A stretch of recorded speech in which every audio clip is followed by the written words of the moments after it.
Innal hamdalillah nahmaduhu wa nasta'inuhu wa nastaghfiruh wa na'udzu billahi min shururi anfusina wa min sayyiati a'malina may yahdihillahu fala mudhillalah wa may yudlil fala hadiyalah wa asyhadu an la ilaha illallah wahdahu la syarikalah wa asyhadu anna Muhammadan abduhu wa rasuluh. Allahumma shalli wa sallim ala sayidina Muhammad wa ala alihi wa sahbihi ajma'in. Amma ba'd.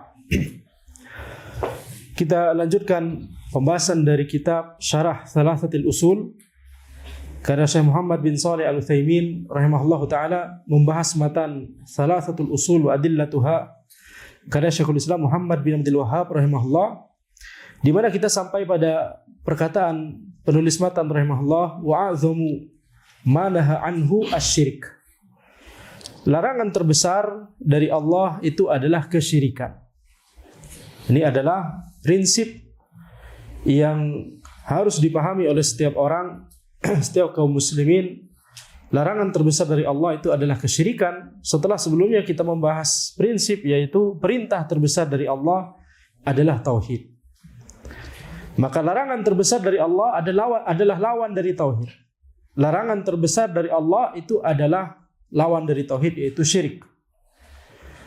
Sebagaimana yang disebutkan oleh para ulama, tauhid dan syirik, yakni syirik akbar, itu adalah naqidhan, yaitu la yajtami'an wa la yartafi'an. Tidak bisa berkumpul pada manusia yang sama dan tidak bisa terangkat dari manusia yang sama. Ini maksudnya tidak ada kondisi ketiga antara seseorang itu bertauhid atau dia musyrik dengan kesyirikan akbar. Cuma dua pilihan itu, ya, tidak ada pilihan ketiga. Antara seseorang tersebut mentauhidkan Allah Subhanahu wa taala atau dia adalah seseorang yang berbuat kesyirikan, syirik akbar. Nah, tadi bisa jadi ketika seseorang tersebut mentauhidkan Allah, bisa jadi ketauhidannya sempurna. Ketauhidannya adalah ketauhidan yang baik, yang tidak diiringi oleh dosa besar, tidak diiringi oleh syirik asghar, bisa jadi. Atau bisa jadi sambil diiringi oleh dosa-dosa, dosa besar, ya, tidak langsung bertaubat, atau diiringi dengan syirik asghar, diiringi dengan riya. Tapi intinya pada saat tersebut dia tidak melakukan syirik akbar, atau yang selevel dengan syirik akbar, seperti kufur akbar dan nifak akbar. Karena ketika orang tersebut melakukan syirik akbar atau yang selevel dengannya, kufur akbar dan nifak akbar, maka tauhidnya langsung batal. Ini yang dimaksud oleh para ulama. Jadi kedua hal ini tidak bisa berkumpul dalam satu diri manusia. Karena syirik akbar itu adalah pembatal tauhid, pembatal keimanan. Jadi nggak bisa berkumpul.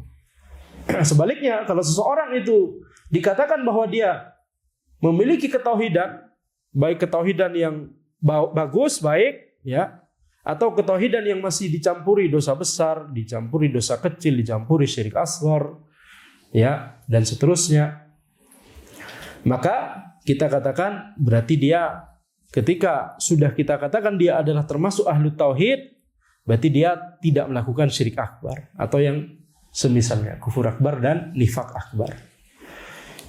Jadi tauhid dan syirik akbar itu adalah dua hal yang saling berlawanan. Tidak bisa berkumpul dalam satu diri manusia dan tidak bisa sama-sama terangkat. Tidak ada kondisi ketiga. Misalkan dikatakan orang ini bukan ahlu tauhid, bukan juga musyrik kesyirikan akbar, terus apa? Tidak mungkin ada kondisi ketiga antara disifati dengan dua hal tersebut. Antara dia beriman kepada Allah atau kafir. Nah, tapi nanti keimanannya, yang beriman misalkan, keimanannya bisa jadi keimanan yang baik, yang bagus, yang sempurna, atau keimanan yang masih dicampuri dosa besar, dicampuri syirik asghar, kufur asghar, nifak asghar, gitu kan. Nah, jadi perintah terbesar dari Allah adalah tauhid, dan larangan terbesar dari Allah itu adalah kesyirikan. Wa huwa da'watu ghairihi ma'ahu. Kesyirikan itu adalah ketika seseorang menyeru kepada selain Allah, selain dia menyeru kepada Allah. Ini sudah cukup untuk disebut sebagai kesyirikan. Maka definisi yang disebutkan oleh penulis terhadap kata syirik di sini, ini juga merupakan definisi yang sebenarnya tidak umum mencakup seluruh bentuk kesyirikan. Tetapi di sini ini adalah definisi kesyirikan dalam masalah tauhid uluhiyah. Ya. Jadi sebagaimana kita ingat lagi penjelasan tentang makna tauhid sebelumnya. Makna tauhid yaitu ketika seseorang mendefinisikan makna tauhid adalah mengarahkan ibadah hanya kepada Allah, kita katakan ini bukan definisi tauhid yang paling umum, tapi ini adalah intisari tauhid. Karena ini adalah definisi dari tauhid uluhiyah. Kalau kita mau menuju kepada definisi tauhid yang paling umum, maka makna tauhid adalah kita mengesahkan Allah Subhanahu wa taala dengan hal-hal yang merupakan kekhususan Allah. Dan hal-hal yang merupakan kekhususan Allah ada 3, rububiyah Allah, uluhiyah Allah, dan nama dan sifat Allah. Nah, ini definisi tauhid yang paling umum. Tetapi karena penyimpangan dari umat-umat terdahulu, kaum-kaum terdahulu dari para nabi dan rasul, termasuk juga penyimpangan di umat Nabi Muhammad SAW, utamanya adalah dalam masalah tauhid uluhiyah. Jadi ketika para ulama mendefinisikan tauhid dengan definisi dari tauhid uluhiyah saja, maka ini sudah mencukupi. Itulah intisari tauhid. Ini sudah kita bahas sebelumnya, betul tidak? Nah, berbeda dengan yang dilakukan oleh Asy'ariyah misalkan. Mereka mendefinisikan tauhid cuma sebagiannya saja, tapi mereka cuma mendefinisikan tauhid rububiyah. Ya, mereka mendefinisikan tauhid rububiyah. La ilaha illallah menurut mereka adalah tidak ada pencipta selain Allah, titik. Padahal makna dari kalimat tauhid la ilaha illallah yang benar maknanya adalah tidak ada zat yang tidak ada sesuatu yang berhak disembah kecuali Allah Subhanahu wa taala. Itu makna sesuai dengan tauhid uluhiyah. Karena itulah intisari dari tauhid. Intisari tauhid itu adalah tauhid uluhiyah. Kalau kita mendefinisikan tauhid hanya pada makna tauhid rububiyah saja, maka nanti masalahnya adalah orang kafir Quraisy juga meyakini bahwa tidak ada pencipta selain Allah. Tidak ada yang memberikan kita rizki selain Allah. Tidak ada yang mengatur alam semesta selain Allah. Tidak ada yang memelihara alam semesta selain Allah. Orang kafir Quraisy di zaman Nabi Muhammad SAW sejak zaman jahiliyah sampai ketika Nabi Muhammad SAW berdakwah, mereka meyakini hal-hal tersebut. Mereka secara umum meyakini tauhid rububiyah. Tidak ada pencipta selain Allah, tidak ada yang memberikan rizki selain Allah, tidak ada yang mengatur dan memelihara alam semesta selain Allah. Jadi kalau kita maknai tauhid cuma dengan makna tauhid rububiyah ini, nanti kita nggak bisa menjelaskan di mana letak kesyirikannya orang-orang kafir Quraisy. Letak kesyirikan mereka di tauhid uluhiyah. Nah, sama seperti pembahasan tersebut, penulis matan rahimahullah Syekh Muhammad bin Abdul Wahhab rahimahullah, ketika beliau menjelaskan apa itu makna kesyirikan, beliau menjelaskan makna kesyirikan sesuai dengan makna dari tauhid, kebalikan dari tauhid uluhiyah. Karena itulah kesyirikan yang banyak dilakukan oleh kaum-kaum terdahulu dari para nabi dan rasul terdahulu dan sampai umat Nabi Muhammad SAW, yaitu dakwatu ghairihima, menyeru kepada selain Allah selain menyeru kepada Allah, beribadah kepada selain Allah selain beribadah juga kepada Allah. Ini sudah cukup untuk disebut kesyirikan. Nah, inilah bentuk kesyirikan yang paling banyak terjadi. Adapun kesyirikan dalam tauhid rububiyah, kesyirikan dalam masalah tauhid asma wa sifat ada, tapi itu sedikit dibandingkan kesyirikan dalam masalah tauhid uluhiyah. Misalkan kesyirikan dalam masalah tauhid rububiyah, misalkan meyakini bahwa Tuhan ada 3, misalkan meyakini bahwa Tuhan ada 2 seperti yang diyakini Majusi, meyakini Tuhan ada 3 seperti yang diyakini Nasara. Minimal itu dilakukan oleh orang-orang di adyan yang lain, di agama yang lain. Tapi kalau kita lihat misalkan di tengah-tengah kaum muslimin, kesyirikan dalam tauhid rububiyah saja masih banyak tersebar. Ya, mereka sadari atau mereka tidak sadari. Nah, ini tugas dari tugas para nabi dan rasul seluruhnya itu adalah untuk menjelaskan bahwa ibadah itu tidak boleh diarahkan kecuali kepada Allah Subhanahu wa taala. Yakni tauhid uluhiyah, itulah intisari dari tauhid. Karena nanti tauhid rububiyah dan tauhid asma wa sifat itu nanti mengikuti. Kalau seseorang sudah merealisasikan tauhid uluhiyah, otomatis dia akan merealisasikan tauhid rububiyah dan asma wa sifat. Nah, wa dalilu qauluhu ta'ala wa'budullah wa la tusyriku bihi syai'a. Dalilnya adalah firman Allah Ta'ala, wa'budullah, beribadahlah kalian kepada Allah, wa la tusyriku bihi syai'a, dan janganlah kalian berbuat kesyirikan kepadanya sama sekali. Janganlah kalian berbuat kesyirikan kepadanya sama sekali. Di sini ada kata syai'an. Syai'an bagi yang sudah belajar bahasa Arab, syai'an di sini adalah ism nakirah. Dan ism nakirah dalam konteks an-nahyu, larangan, di sini ada larangan. Wala tusyriku. Tusyriku adalah larangan. Ya, maka ism nakirah ini bermakna umum, itu kaidahnya. Ism nakirah ketika disebutkan dalam konteks syarat atau penafian atau pelarangan, maka ism nakirah tersebut yufidul umum, bermakna umum. Jadi seluruh bentuk kesyirikan itu disebut termasuk dalam ayat ini, dilarang di dalam ayat ini. Wala tusyriku bihi syai'an. Janganlah kalian berbuat kesyirikan kepada Allah sama sekali.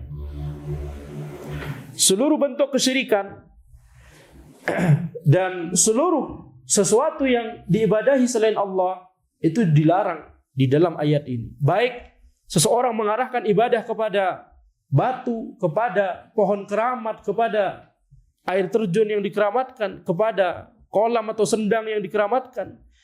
Baik ibadah tersebut diarahkan kepada Nabi Muhammad SAW atau para nabi dan rasul yang lain, atau kepada khulafaur rasyidin seperti Ali bin Abi Thalib radhiyallahu anhu, atau diarahkan kepada malaikat, atau diarahkan kepada jin, atau diarahkan kepada seluruh apa-apa selain Allah Subhanahu wa taala, itu masuk dalam larangan di ayat ini. Wala tusyriku bihi syai'an. Ini bermakna umum. Baik. Qauluhu, sekarang kita masuk pada perkataan Syekh Muhammad bin Shalih Al-Utsaimin rahimahullah. Qauluhu wa'dhamu ma nahaa anhu asy-syirk. Perkataan Syekh Muhammad bin Abdul Wahhab yaitu larangan terbesar dari Allah adalah kesyirikan. Wa dzalika li anna a'dzamal huquqi huwa haqqullahi azza wa jalla. Itu karena hak terbesar itu adalah haknya Allah. Allah Subhanahu wa taala memiliki hak yang harus dipenuhi oleh hambanya. Sebagaimana hadis Mu'adz bin Jabal radhiyallahu anhu ketika Nabi Muhammad sallallahu alaihi wasallam bertanya kepada beliau, "Ma haqqullahi 'alal ibad wa ma haqqul ibadi 'ala Allah?" Apa hak Allah terhadap para hambanya? Berarti wajib dilakukan oleh para hambanya kepada Allah. Wa ma haqqul ibadi 'ala Allah, dan apa hak para hamba terhadap Allah? Yakni Allah mewajibkan dirinya sendiri untuk memenuhi hal tersebut kepada para hambanya. Maka jawaban Mu'adz, Allah wa rasuluhu a'lam. Allah dan Rasulnya lebih mengetahui. Maka apa penjelasan Nabi Muhammad sallallahu alaihi wasallam? Haqqullahi 'alal ibad ay ya'buduhu wa la yusyriku bihi syai'an. Hak Allah kepada para hambanya adalah mereka itu beribadah hanya kepada Allah, tidak berbuat kesyirikan sama sekali. Ini haknya Allah kepada para hambanya. Wa haqqul ibadi 'ala Allah alla yu'adziba man la yusyriku bihi syai'an. Dan hak para hamba terhadap Allah, berarti Allah mewajibkan dirinya sendiri untuk memenuhi hal ini, adalah Allah tidak mengazab orang-orang yang tidak berbuat kesyirikan kepadanya sama sekali. Maka di sini kita lihat berarti Allah juga memiliki hak yang harus dipenuhi. Nah, hak siapa? Hak siapa lagi yang lebih besar daripada haknya Allah? Betul tidak? Nah, dan ini perkara tauqifiyah, ini perkara ghaib, perkara yang tidak boleh kita pikirkan sendiri, perkara yang harus kita pelajari dari dalil, harus kita ambil dari dalil. Allah memiliki hak, sebagaimana makhluk juga memiliki hak. Yani ada hak orang lain, ada hak tetangga, ada hak keluarga. Makhluk memiliki hak, ada hak diri sendiri. Kita tidak boleh yakni bekerja terus-menerus sehingga badan kita tidak kita pikirkan, misalkan beribadah terus-menerus sehingga badan kita tidak kita pikirkan, keluarga kita tidak kita pikirkan, ya. Makhluk memiliki hak. Nah, ternyata dari dalil tersebut, dari hadis tersebut, Allah juga memiliki hak. Dan hak siapa lagi yang lebih besar daripada haknya Allah? Ini berarti apa? Ini kewajiban yang paling wajib. Melanggar hak tersebut, ini berarti pelanggaran yang paling besar. Makanya tadi disebutkan larangan terbesar dari Allah adalah ketika hak Allah tersebut dilanggar, yaitu kesyirikan. Dan juga dari hadis tersebut kita mengetahui, kita mempelajari bahwa ini suatu perkara yang gaib juga, yang tidak bisa kita pikirkan dengan sekedar logika kita, harus kita ambil dari dalil.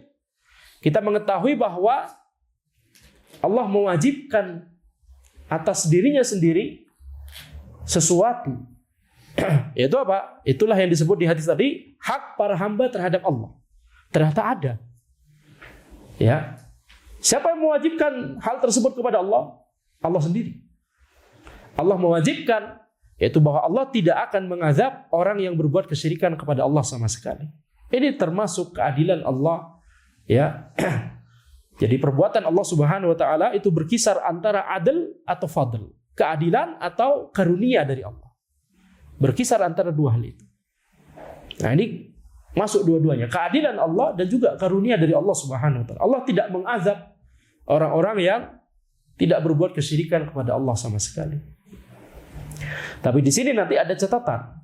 Orang yang tidak berbuat kesyirikan, syirik akbar, nanti ada dua kategori.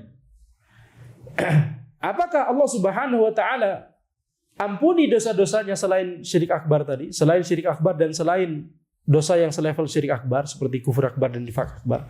Kalau Allah ampuni, maka mereka langsung masuk surga.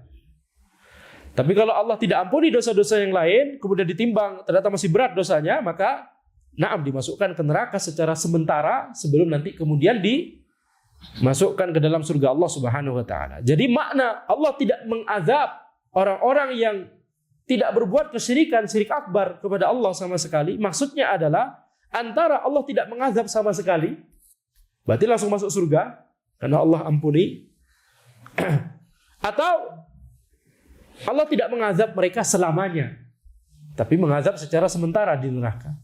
Baik, itu makna dari kalimat tersebut setelah kita menggabungkan dari berbagai dalil. Jadi hak hamba terhadap Allah, alla yu'adziba man la yusyriku bihi syai'an, Allah tidak mengazab orang-orang yang tidak berbuat kesyirikan kepada Allah sama sekali, yakni tidak berbuat syirik akbar sama sekali. Ini nanti ada dua kemungkinan. Antara Allah tidak mengazab mereka sama sekali, berarti antara orang ini pahalanya lebih berat begitu ya daripada dosanya, atau dosanya sebenarnya banyak, dosa selain syirik akbar, selain kufur akbar, selain nifak akbar, sebenarnya banyak, cuma Allah ampuni. Tahta masyiatillah, ini di bawah kehendak Allah. Allah mengampuni siapapun yang Allah kehendaki, selama dia tidak melakukan syirik akbar, kufur akbar, dan nifak akbar. Antara kemungkinan ini atau kemungkinan kedua, yaitu dia masih ini diazab di neraka secara sementara. Berarti kalimat Allah tidak mengazabnya, maksudnya adalah Allah tidak mengazab secara selamanya, tapi kemudian nanti dimasukkan ke dalam surga Allah Subhanahu wa taala. Nah, ini orang ini berarti apa? Disebut ada panggilannya secara khusus, disebutkan di hadis jahannamiyun.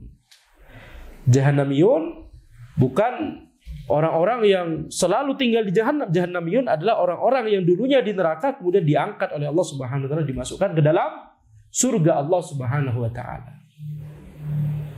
Nah, jangan sampai kita termasuk orang-orang yang mendapat laqab jahannamiyun. Yani semoga kita semua termasuk orang-orang yang langsung masuk surga. Langsung masuk surga Allah Subhanahu wa taala tanpa azab dan tanpa hisab, dan tanpa azab. Itu yang harus menjadi selalu doa-doa kita. Baik.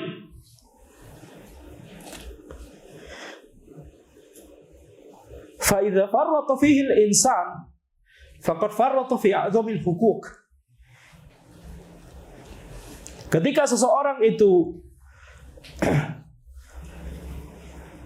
meremehkan masalah hak Allah ini, maka dia telah meremehkan hak terbesar yang ada di dunia ini, yaitu hak Allah Subhanahu wa taala. Wa huwa tauhidullah, yaitu mentauhidkan Allah Subhanahu wa taala. Ini adalah hak terbesar yang ada di dunia ini. Ini adalah kewajiban kita terbesar, yaitu mentauhidkan Allah Subhanahu wa taala. Qala Allah taala, Allah Subhanahu wa taala berfirman, "Inna syirka la dzulmun azim." Sesungguhnya kesyirikan itu adalah kezaliman yang besar, kezaliman yang paling besar. Bahkan inna syirka la dzulmun azim. Sesungguhnya kesyirikan itu benar-benar merupakan kezaliman yang besar. Mengapa disebut kezaliman? Bukan bermakna ketika seseorang itu berbuat kesyirikan kepada Allah, dia telah menzalimi Allah. Bukan maknanya demikian. Tapi yang dimaksud kezaliman di sini maksudnya adalah kita ingat bahwa kezaliman itu lawan dari keadilan. Az-zulm itu lawan dari al-adl. Al-adl menempatkan sesuatu sesuai dengan tempatnya, memenuhi hak sesuai dengan seluruh hak dipenuhi, itu adl. Az-zulm itu lawannya, yaitu ketika ada hak yang tidak terpenuhi. Ketika ada hak yang tidak dipenuhi, itu adalah az-zulm, kezaliman. Nah, bayangkan ketika yang tidak dipenuhi tersebut adalah hak Allah Subhanahu wa taala, jelas ini adalah berarti kezaliman yang paling besar. Betul tidak? Nah, jadi itu alasan mengapa kesyirikan disebut sebagai kezaliman. Bukan karena seseorang ketika dia berbuat syirik dia telah menzalimi Allah. Allah tidak butuh amalan ibadahnya. Allah tidak membutuhkan amalan ibadah dari seluruh makhluk. Ya. Maka ini makna mengapa kesyirikan disebut kezaliman. Bahkan kezaliman yang paling besar karena kezaliman itu adalah lawan dari keadilan. Dan al-adl dalam masalah ini adalah tauhid. Wa qala ta'ala, "Wa may yusyrik billahi faqad iftara itsman 'azima." Barang siapa yang berbuat kesyirikan kepada Allah, maka dia telah berbuat dosa yang sangat besar. Nah, ini menunjukkan bahwa ini adalah keharaman, ini adalah sesuatu yang dilarang oleh Allah Subhanahu wa taala. Disebutkan di sini faqad iftara itsman 'azima. Disebutkan itsman 'azima, dosa yang sangat besar. Wa qala 'azza wa jalla, "Wa may yusyrik billahi faqad dhalla dhalalan ba'ida." Barang siapa yang berbuat kesyirikan kepada Allah, faqad dhalla, dia telah menyimpang dhalalan ba'ida, dengan penyimpangan yang sangat jauh, dengan kesesatan yang sangat besar, yang sangat jauh dari jalan yang hak, sangat jauh dari siratul mustaqim. Dan ini penyimpangan yang sangat jauh dari jalan yang lurus ini. Ya. Siapa orang yang disifati seperti ini? Orang yang berbuat kesyirikan kepada Allah. Termasuk dengan seluruh bentuk kesyirikan, syirkun akbar. Seluruh bentuk kesyirikan akbar, satu saja bentuk kesyirikan akbar dilakukan, dia telah memenuhi apa yang disebutkan di ayat ini. Faqad dhalla dhalalan ba'ida. Dia telah menyimpang dengan penyimpangan yang sangat besar, yang sangat jauh dari jalan yang lurus.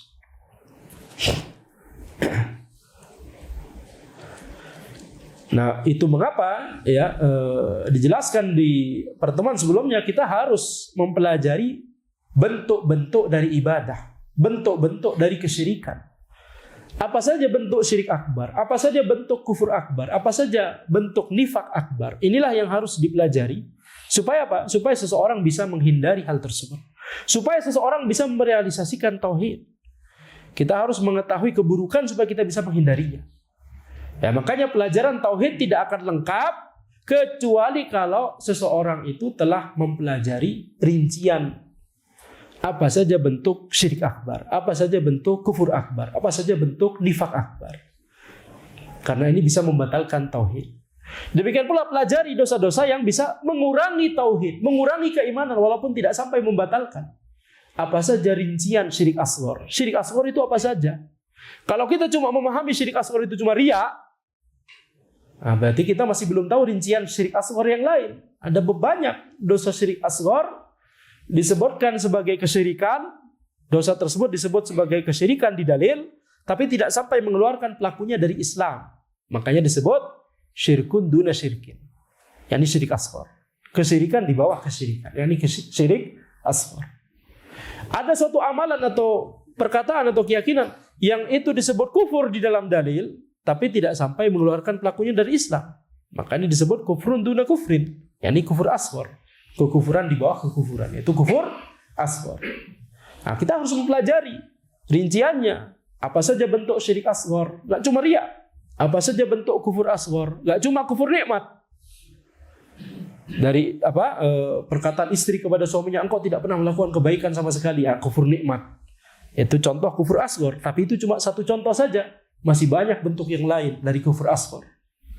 Dan juga apa saja rincian bentuk dari nifak asghar. Ini walaupun tidak sampai walaupun tidak sampai membatalkan keimanan seseorang, membatalkan ketauhidan seseorang, tapi dosa-dosa ini syirik asghar, kufur asghar, nifaq asghar, dia menciderai, mengurangi, ya, menurunkan keimanan seseorang, mengurangi ketauhidan seseorang.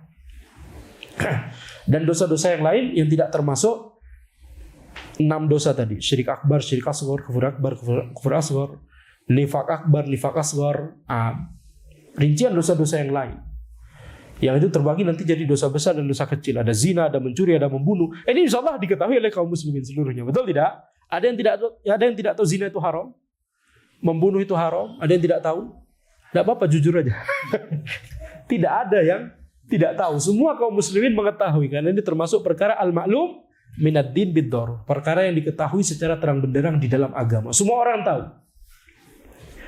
Tapi tentunya nanti ada dosa-dosa yang perlu dipelajari supaya kita tahu. Oh, ini ternyata tidak boleh. Ini rincian-rincian seperti ini harus dipelajari. Supaya apa? Supaya seseorang bisa mewujudkan tauhid dengan sebaik-baiknya, semaksimal mungkin, sesuai dengan kemampuan maksimal kita mentauhidkan Allah Subhanahu wa taala. Baik. Jadi ini sangat bergantung kepada ilmu dan bagaimana kita mengamalkan ilmu tersebut. Tidak mungkin seseorang mentauhidkan Allah dengan ketauhidan yang baik kecuali setelah dia mempelajari ilmunya. Dia mempelajari apa itu tauhid, dia mempelajari apa saja yang bisa membatalkan tauhid, dia mempelajari apa saja yang bisa menciderai tauhid, menurunkan tauhid tapi tidak sampai membatalkannya. Dia harus pelajari itu dan dia harus mengamalkannya. Ya, jadi apakah seseorang itu bisa mewujudkan ketauhidan kepada Allah dengan baik? Ini bergantung kepada apakah dia semangat menuntut ilmu syar'i dan apakah dia semangat untuk mengamalkan ilmu syar'i yang telah dia pelajari.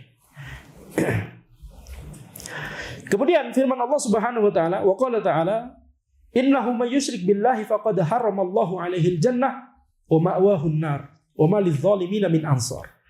Sesungguhnya barang siapa yang berbuat kesyirikan kepada Allah, maka Allah telah haramkan kepada dia surga dan tempat kembalinya nanti adalah neraka.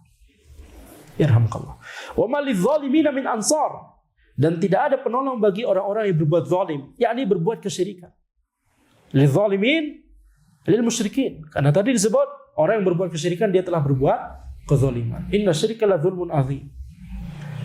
Jadi wa ma lidh-dhalimin min ansar, tidak ada penolong bagi orang-orang yang berbuat zalim, yakni berbuat kesyirikan, syirik akbar.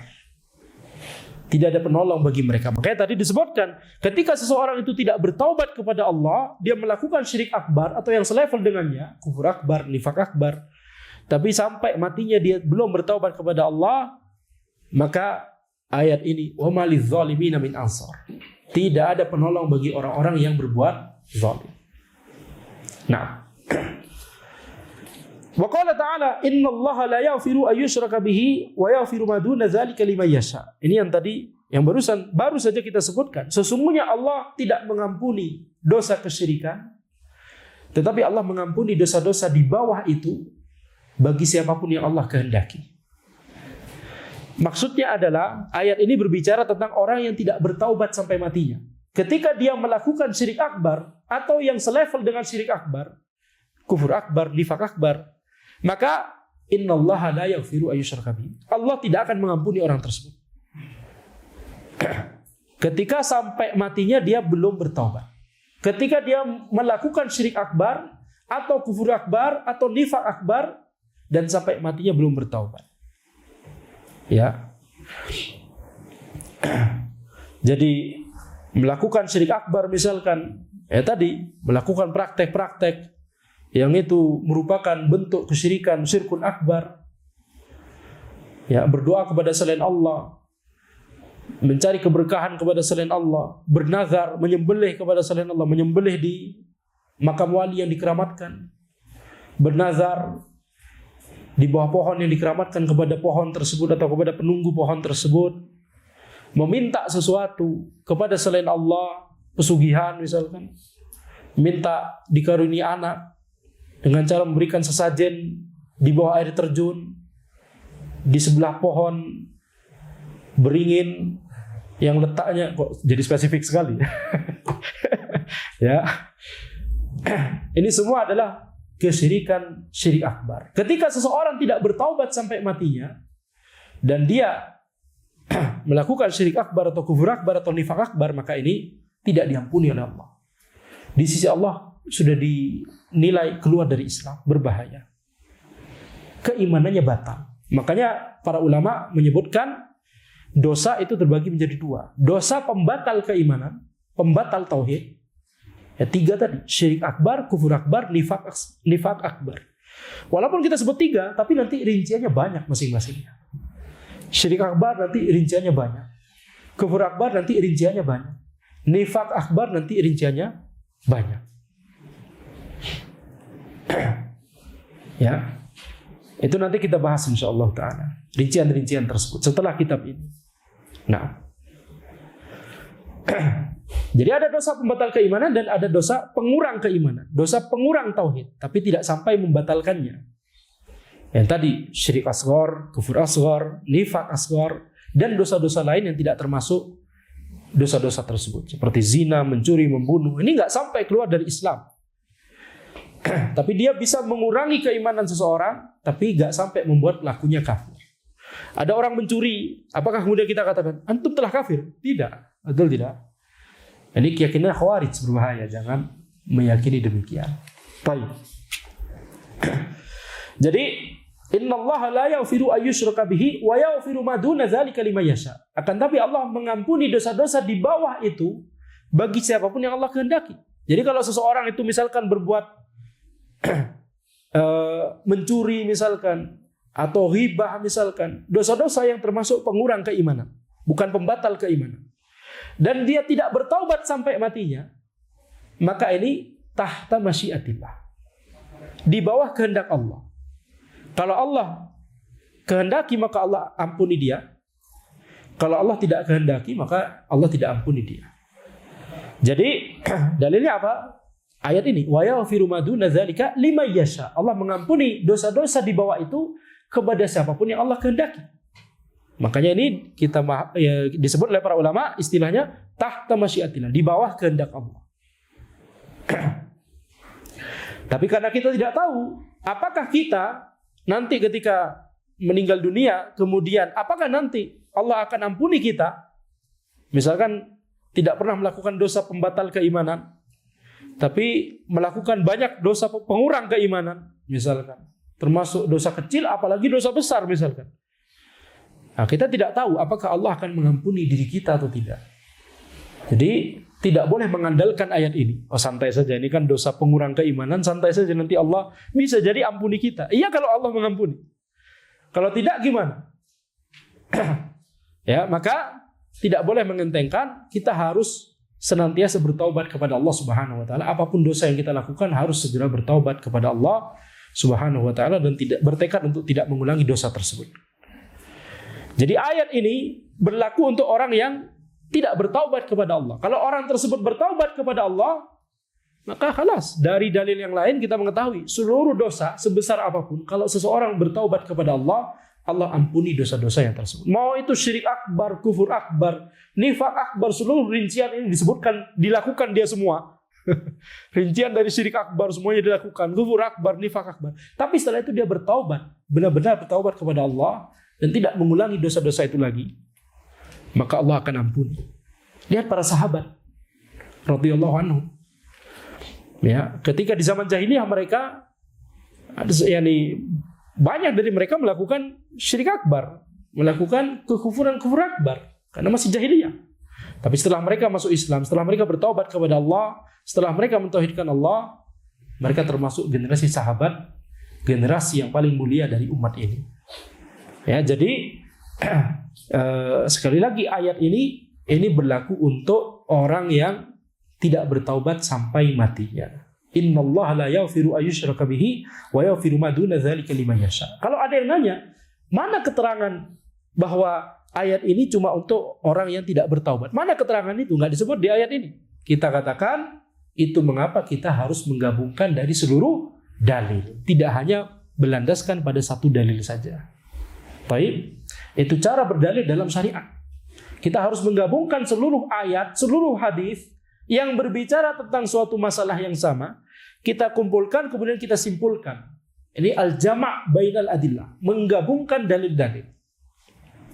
Jadi walaupun keterangan tersebut tidak disebutkan di ayat ini, tetapi keterangan tersebut disebutkan di dalil-dalil yang lain. Ya, inilah yang kemudian nanti Anda sudah sering menjelaskan ini, perbedaan antara Ahlus Sunnah dengan Ahlul Bidah. Ahlul Bidah, mereka tidak menggabungkan dalil-dalil. Makanya mereka nanti menyimpang. Makanya nanti misalkan ada orang-orang yang fokus pada dalil wa'ad, dalil yang berisi kabar gembira, fokus pada itu saja. Kabar gembira tentang surga, kabar gembira tentang ampunan dari Allah. Ya, tapi mereka tidak pernah membahas dalil wa'id, dalil ancaman. Fokusnya dalil wa'ad saja, dalil kabar gembira saja, maka ini nanti jadi murji'ah. Mengentengkan dosa-dosa. Sedangkan orang-orang yang fokus pada dalil wa'id saja, ancaman, ya, ancaman kepada orang yang berbuat kesyirikan, berbuat dosa, tidak pernah mempelajari dalil wa'ad, dalil yang berisi kabar gembira, ini nanti jadi khawarij. Berbahaya. Karena khawarij itu agamanya dilandasi dengan al-khawf, dilandasi dengan rasa takut saja. Atau itulah yang mendominasi. Ketika khaufnya mendominasi daripada roja, rasa harapnya, dan daripada rasa cintanya, mahabbah, maka dia jadi khawarij. Makanya orang-orang, para pemuda ya, yang masih belum paham agama, belum banyak belajar agama, maka dibuat khauf, dibuat takut, sehingga nanti mudah untuk digerakkan, mudah untuk dijadikan calon teroris berikutnya, berbahaya. Yang akan disebutkan bahwa ini sudah akhir zaman ini. Ini tanda-tanda akhir zaman sudah di mana-mana, ya. Maka nanti orang yang masih muda terus mahasiswa misalkan ya, maka dia akan merasa, ngapain anak belajar ya? Ini sudah akhir zaman. Ngapain anak belajar? Ngapain anak bekerja? Ini sudah sebentar lagi sudah akhir zaman. Lebih baik anak bergabung kepada pasukannya Imam Mahdi. Nah, jadi diarahkan nanti, diarahkan nanti. Ini Dajjal sudah sebentar lagi, Imam Mahdi sebentar lagi, ini sudah kacau balau ini, ya. Panji Rasulullah akan keluar sebentar lagi dari arah timur, misalkan demikian. Dibuat khauf, dibuat khawatir dan takut. Ini landasan agamanya khawarij. Kalau rojaknya yang dominan, rasa harapnya yang dominan, sehingga dia nanti meremehkan dosa, ini nanti jadi murji'ah. Kalau mahabbahnya yang dominan, cintanya, rasa cinta yang dominan, dia tidak takut dan tidak berharap kepada Allah, ini nanti jadi sufi. Makanya mereka mengatakan, saya beribadah walaupun Allah masukkan saya ke neraka, yang penting saya beribadah kepada Allah. Tidak masalah saya walaupun dimasukkan ke dalam neraka Allah. Tidak memiliki takut kepada neraka, kepada azab neraka, dan tidak memiliki rasa harap kepada surga Allah. Yang penting cuma cinta kepada Allah. Halas. Nanti berkatanya apa? Walaupun surga dan neraka nggak pernah ada, misalnya. Atau walaupun anak dimasukkan ke dalam neraka dan tidak dimasukkan surga, anak tetap beribadah kepada Allah. Padahal termasuk definisi dari ikhlas, mereka mengatakan kalau kita masih mengharapkan surga Allah, takut dari neraka, ini berarti sudah tidak ikhlas. Padahal Allah sendiri yang memerintahkan kita untuk mengharapkan surga. Allah sendiri yang memerintahkan kita untuk melindungi diri kita dari azab neraka. Sebagaimana doa yang diajarkan di Al-Quran, Rabbana atina fid dunya hasanah wa fil akhirati hasanah. Hasanah disebut apa? Hasanah di akhirat maksudnya apa? Surga. Wa qina adzabannar. Apakah doa yang diajarkan di Al-Quran langsung, apakah mengajarkan ketidakikhlasan berarti? Nah, ini kalau berdalil itu dengan logika saja, dengan perasaan saja. Oh, nanti kalau kita mengharapkan surga, takut kepada neraka, ini berarti maknanya bukan mengharapkan murni, bukan karena cinta kepada Allah. Ini berarti gak ikhlas, berarti masih ada sesuatu yang kemudian mengkiaskan seseorang, misalkan ke anak kecil, kemudian ngiming-ngimingin roti, mainan, misalkan. Nah, ini betul tidak? Kias-kias yang berbahaya. Ini berdalil dengan sekedar logika. Agama itu harus dibangun di atas dalil Al-Quran dan As-Sunnah. Al-Quran mengajarkan, hadis Nabi Muhammad SAW juga mengajarkan kita untuk mengharapkan surga dan meminta perlindungan dari azab neraka. Itu berarti ini adalah bagian dari keikhlasan. Inilah keikhlasan itu sendiri. Baik. Wa qala Nabi sallallahu alaihi wasallam, "A'dhamu dzambi an taj'ala lillahi niddan wa huwa khalaqak." Nabi Muhammad SAW bersabda, dosa terbesar adalah engkau menjadikan tandingan bagi Allah sementara Allah telah menciptakanmu. Jadi dibandingkan dengan Nabi Muhammad SAW membandingkan kesyirikan di sini dengan nikmat yang telah Allah berikan kepada orang tersebut. Allah telah menciptakan dia, Allah telah memberikan dia rizki, Allah telah memelihara dia, Allah telah memberikan seluruh hal-hal yang dibutuhkan supaya dia bisa hidup, supaya dia bisa bertahan hidup, supaya dia bisa bekerja, supaya dia bisa memiliki keluarga dan seterusnya. Kemudian di saat yang sama dia berbuat kesyirikan kepada Allah. Ini dosa terbesar kalau orang tersebut melakukan hal tersebut. Ya, a'dhamu dzambi anta ja'ala lillahi niddan wa huwa khalaqak. Dosa terbesar itu adalah engkau menjadikan sekutu kepada Allah sementara Allah telah menciptakanmu. Wa qala alaihi salatu wassalam fi ma rawahu Muslim an Jabir radhiyallahu anhu, Nabi Muhammad sallallahu alaihi wasallam bersabda dalam sebuah hadis yang diriwayatkan oleh Imam Muslim dari Jabir radhiyallahu anhu, man laqiyallaha la yusyriku bihi syai'an dakhala al-jannah wa man laqiyahu yusyriku bihi syai'an dakhala an-nar. Barang siapa yang bertemu dengan Allah, yakni maksudnya barang siapa yang meninggal dunia kemudian bertemu dengan Allah di akhirat dalam kondisi dia tidak berbuat kesyirikan kepada Allah sama sekali, maka dia masuk surga. Wa man laqiyahu yusyriku bihi syai'an dakhala an-nar. Dan barang siapa yang dia bertemu dengan Allah dalam kondisi dia berbuat kesyirikan kepada Allah, maka dia masuk neraka. Ini dalil perkataan para ulama tadi, tauhid dan syirik akbar itu nggak bisa bersatu. Dan nggak bisa sama-sama terangkat, yakni nggak ada kondisi ketiga. Di hadis ini cuma disebutkan dua kemungkinan, antara dia ketika meninggal, antara dia meninggal dalam kondisi berbuat kesyirikan kepada Allah atau tidak berbuat kesyirikan kepada Allah. Cuma dua kondisi ini. Dan nanti kesudahan di akhirat juga cuma dua, surga atau neraka. Tidak ada kondisi ketiga. Walaupun ada sementara, yaitu al-a'raf, yaitu pembatas antara surga dan neraka. Ahlul a'raf, itulah disebut di surat Al-A'raf di Al-Quran. Orang-orang yang pahalanya dan dosanya seimbang, sehingga mereka tidak masuk neraka, tapi tidak juga bisa masuk surga, karena pahala dan dosanya seimbang. Mereka disebut Ahlul A'raf. Ya, pada akhirnya mereka dimasukkan ke dalam surga Allah Subhanahu wa ta'ala. Tapi intinya ada momen sementara, ada waktu sementara yang kita tidak tahu berapa lama. Ya. Jadi kata sementara di akhirat itu bisa jadi 1.000.000 tahun. Ya, jadi jangan mengentengkan. Nah, nggak apa-apa lah masuk neraka sementara. Kan nanti dimasukkan nanti ujung-ujungnya ke dalam surga Allah. Hah? Ini mentalitasnya Yahudi. Nah, nggak apa-apa lah, ya masuk neraka sementara nanti ya. Ayyamin ma'dudah, ya hari-hari yang berbilang. Ya ini sementara. Ya kalau sehari 2 hari, kalau 1.000.000 tahun 2.000.000 tahun itu juga sementara dibandingkan keabadian, betul tidak? Itu juga sementara.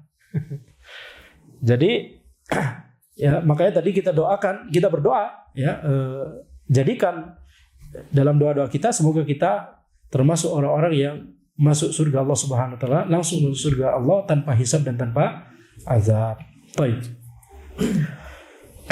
Wa qala Nabi sallallahu alaihi wasallam man mata wa huwa yad'u lillahi niddan dakhala an-nar.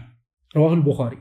Nabi Muhammad sallallahu alaihi wasallam bersabda, barang siapa yang meninggal dunia sementara dia menyeru kepada sekutu atau tandingan selain Allah, maka dia masuk neraka. Rawahul Bukhari.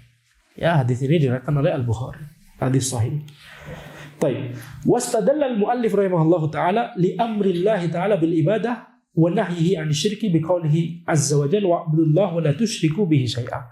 Kemudian penulis beliau berdalil bahwa Allah memerintahkan kita untuk beribadah dan bahwa Allah melarang kita dari kesyirikan. Beliau berdalil dengan firman Allah Subhanahu wa taala wa'budullaha wa la tusyriku bihi syai'a. Beribadahlah kalian kepada Allah dan janganlah kalian berbuat kesyirikan kepada Allah sama sekali. Ini disandingkan antara dua hal yang saling bertentangan. Perintah untuk bertauhid dan larangan dari berbuat kesyirikan. Ini dua hal yang bertentangan. Sebenarnya disebutkan salah satunya saja sudah cukup. Karena ada sebuah kaidah di dalam ilmu usulul fiqh. Al-amru bisyai' nahyun 'an diddi. Perintah kepada sesuatu itu adalah larangan terhadap lawannya. Jadi kalau sudah diperintahkan wa'budullah, beribadahlah kalian kepada Allah, itu sudah cukup. itu sudah mencakup larangan untuk berbuat syirik. Nggak perlu nanya dalil lain lagi. Jadi berdasarkan kaidah usul tadi, al-amru bisyai' nahyun an diddi. Perintah kepada sesuatu itu adalah larangan terhadap lawannya. Maka kalau kita ditanya, sebutkan dalil yang menyebutkan dilarangnya kesyirikan, cukup untuk disebutkan wa'budullah, selesai. Sebenarnya demikian. Beribadahlah kalian kepada Allah. Karena lawan dari beribadah kepada Allah adalah berbuat kesyirikan kepada Allah. Sebenarnya sudah cukup, tetapi disebutkan lawannya di sini, perintah untuk beribadah, kemudian langsung diiringi dengan larangan untuk berbuat syirik. Ini dalam rangka untuk semakin memperjelas, semakin mempertegas, semakin menekankan bahwa Allah memerintahkan kita untuk bertauhid dan Allah melarang kita untuk berbuat syirik. Fa'amara Allah subhanahu wa ta'ala biibadatihi wa naha anisyirki bihi. Maka Allah kemudian memerintahkan di ayat ini, Allah memerintahkan untuk beribadah kepadanya dan melarang dari berbuat syirik. Wa hadza yatadammanu itsbat al-ibadah lahu wahdahu faman lam ya'budillaha fahuwa kafirun mustakbir. Maka ini mencakup penetapan ibadah hanya kepada Allah saja. Sehingga barang siapa yang tidak beribadah kepada Allah, maka dia kafir mustakbir. Dia orang kafir dan dia sombong. Karena dia tidak beribadah kepada Allah. Dia beribadah kepada selain Allah. Atau tidak beribadah sama sekali. Ini orang ateis misalkan. Mengatakan bahwa tidak ada pencipta sama sekali di alam semesta ini. Misalkan. Ini adalah kafirun mustakbirun. Orang kafir dan sombong. Waman abadallahu wa abada ma'ahu ghairahu fahuwa kafirun musyrik. Barang siapa yang beribadah kepada Allah dan juga kepada selain Allah di saat yang sama, maka orang ini adalah orang kafir musyrik. Waman abadallahu wahdahu fahuwa muslimun mukhlis. Dan barang siapa yang beribadah kepada Allah saja, maka dia adalah seorang muslim mukhlis, yaitu yang memurnikan agamanya hanya kepada Allah. Wasyirkun naw'an. Sekarang penulis berkata, kesyirikan itu ada dua jenis. Syirkun akbar wa syirkun asghar. Syirik akbar dan syirik asghar. Dari mana dalil dua jenis ini? Dari tadi kita sebutkan ya, yaitu dari melihat kepada seluruh dalil, ayat dan hadis, kemudian melihat bahwa ada dosa-dosa yang disebut sebagai syirik, tapi tidak sampai mengeluarkan pelakunya dari Islam. Ya, padahal kalau itu syirik akbar, ya ini dia disebut syirik dan mengeluarkan pelakunya dari Islam. Tapi ada dosa-dosa yang walaupun dia tidak mengeluarkan pelakunya dari Islam, tapi disebut syirik. Maka itulah mengapa kemudian dosa-dosa tersebut disebut sebagai syirkun duna syirkin. Kesyirikan di bawah kesyirikan. Yakni syirkun asghar. Syirkun akbar maknanya apa? Kesyirikan yang lebih besar. Syirkun asghar, kesyirikan yang lebih kecil. Nah, jadi ada dua level. Ya, syirik akbar dan syirik asghar. Pendalilannya adalah tadi melihat kepada dalil-dalil, kemudian para ulama mendapati adanya sesuatu, bisa itu keyakinan atau perkataan atau perbuatan yang disebut sebagai syirik di dalil, tapi tidak sampai mengeluarkan pelakunya dari Islam. Itulah yang disebut syirik asghar. Fannaul awal asyirkul akbar wa huwa kullu syirkin atlaqahu syari' wa kana mutadamminan li khurujil insani an dinihi. Syirik akbar itu jenis pertama. Jenis pertama dari syirik adalah syirik akbar, yaitu setiap kesyirikan yang disebut kesyirikan oleh syariat, kemudian dia itu bisa mengkonsekuensikan keluarnya seseorang dari Islam. Jadi keislamannya batal, keimanannya batal. Seperti seorang berwudu kemudian melakukan pembatal wudu, wudunya batal. Nah, sama seperti itu, seseorang ketika dia beriman kepada Allah kemudian melakukan syirik akbar, keimanannya batal. Ini jenis pertama. Jenis kedua, an-naw'u tsani asyirkul asghar wa huwa kullu amalin qawli aw fi'li atlaqa alaihi syara' wasfa syirki walakinnahu la yukhriju minal millah. Jenis kedua adalah syirik asghar, yaitu setiap amalan, baik itu perkataan, amalan lisan atau amalan anggota tubuh. Amalan lisan berarti perkataan, atau amalan anggota tubuh yakni perbuatan yang disebut kesyirikan oleh syariat tetapi tidak mengeluarkan pelakunya dari Islam. Jadi kita lihat ketika para ulama Ahlus Sunnah membuat pengkategorian seperti ini, mereka selalu melandaskannya kepada dalil. Tidak sekedar dengan akal logika. Setiap pengkategorian bahwa dosa syirik ada dua jenis, ada dua tingkatan, syirik akbar, syirik asghar. Demikian pula kekufuran, kufur akbar, kufur asghar. Demikian pula nifak, nifak akbar, nifak asghar. Mereka selalu melandaskan kepada dalil, bukan kepada selera, bukan kepada hawa nafsu, bukan kepada logika. Ini karakteristik dari ahlus sunnah. Baik. Jadi bahkan dalam pengkategorian seperti ini jangan berkreasi sendiri. Harus kita merujuk kepada dalil-dalil Al-Quran dan As-Sunnah. Walal insani al-hadhar minasyirki akbarihi wa asgharihi. Maka wajib bagi seseorang untuk berhati-hati dari kesyirikan, baik syirik akbar ataupun syirik asghar. Faqad qala ta'ala, Allah Subhanahu wa taala telah berfirman, "Innallaha la yaghfiru ayyushraka bihi." Sesungguhnya Allah tidak mengampuni dosa kesyirikan. Qala ba'du ahli al-ilm, sebagian ulama berkata, hadzal wa'id yashmalu kulla syirkin walau kana asghar. Ancaman ini mencakup seluruh bentuk kesyirikan walaupun itu syirik asghar. Walaupun itu syirik asghar. Kata siapa? Kata sebagian ulama. Ini isyarat bahwa ada khilaf. Nah, ada khilaf dalam masalah ini. Ya. Yaitu apakah kata syirik yang disebut di ayat ini, innallaha la yaghfiru ayyushraka bihi wa yaghfiru ma duna dzalika liman yasha, sesungguhnya Allah tidak mengampuni dosa kesyirikan, tetapi Allah mengampuni dosa-dosa di bawah itu bagi siapapun yang Allah kehendaki. Ini tadi yang kita bahas, yaitu bahwa ayat ini berlaku bagi orang yang belum bertaubat sampai matinya. Nah, di situ disebut Allah tidak mengampuni dosa orang yang berbuat kesyirikan. Apakah kesyirikan yang disebut di ayat itu cuma syirik akbar saja atau mencakup syirik akbar dan syirik asghar? Para ulama khilaf. Ini termasuk khilaf dalam masalah akidah yang sedikit. Jadi khilaf di kalangan Ahlus Sunnah tentang masalah akidah itu sedikit. Nah, ini salah satu di antaranya. Ya. Contoh lain misalkan khilaf dalam masalah akidah di antara sesama Ahlus Sunnah ya. Kalau khilaf dengan Ahlul Bidah ya banyak. Khilaf dalam masalah akidah banyak sekali. Ya, tapi khilaf di antara Ahlus Sunnah dalam masalah akidah itu sedikit. Contohnya misalkan ini, dan contoh lain misalkan mizan. Apakah timbangan amalan di akhirat itu satu untuk seluruh makhluk atau satu untuk setiap makhluk, setiap orang dan jin, setiap manusia dan jin? Ya, apakah mizan itu ada untuk setiap manusia dan jin, karena mereka lah yang nanti akan dimintai pertanggungjawabannya, betul tidak? Atau satu mizan untuk seluruh makhluk? Nggak bisa berdalil dengan akal. Ustaz, kalau cuma ada satu mizan untuk seluruh makhluk nanti lama. Ya, ini antum pakai akal, betul tidak? Jangan pakai akal logika. Karena ada yang berkata demikian ke ana waktu itu, argumentasinya demikian. Maka ana katakan, ya kita tidak tahu, kita nggak bisa pakai akal. Kalau Allah berkehendak, walaupun cuma satu mizan, bisa cepat. Kalau Allah berkehendak, betul tidak? Nah, kalau Allah berkehendak, walaupun mizan satu untuk masing-masing makhluk, kalau Allah berkehendak lama, ya lama. Betul tidak? Dalam masalah ini, kita tidak melangkah menuju apa-apa yang tidak disebutkan di dalam dalil.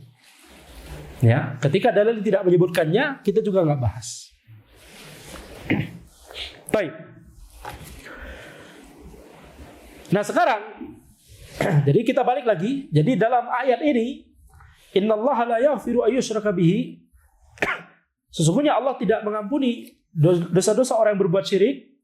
Yani kalau dia tidak bertobat sampai matinya, Allah tidak mengampuni dosa kesyirikan. Nah, yang dimaksud syirik di sini, syirik akbar atau syirik asghar? Para ulama Ahlus Sunnah khilaf. Maka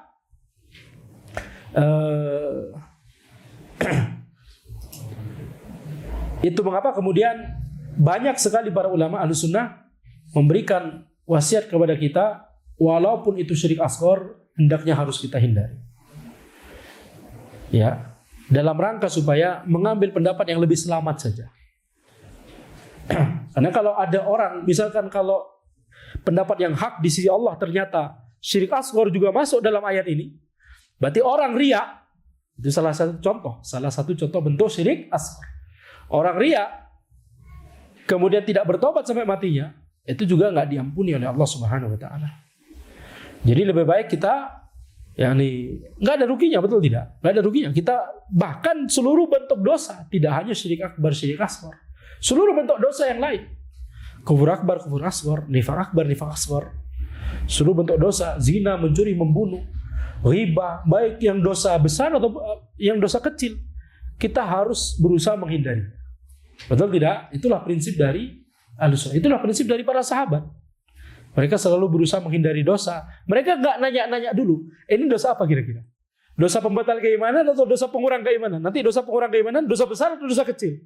Kalau dosa kecil, udahlah kita santai-santai. Tidak ada mentalitasnya para sahabat demikian. Kalau itu dosa, kalau itu dilarang Allah, dimurkai oleh Allah, atau dilarang oleh Rasulullah SAW, halas, kita hindari. Pengkategorian seperti ini bukan dalam rangka supaya kita bermudah-mudahan dengan sebagiannya, tapi dalam rangka supaya kita bisa memahami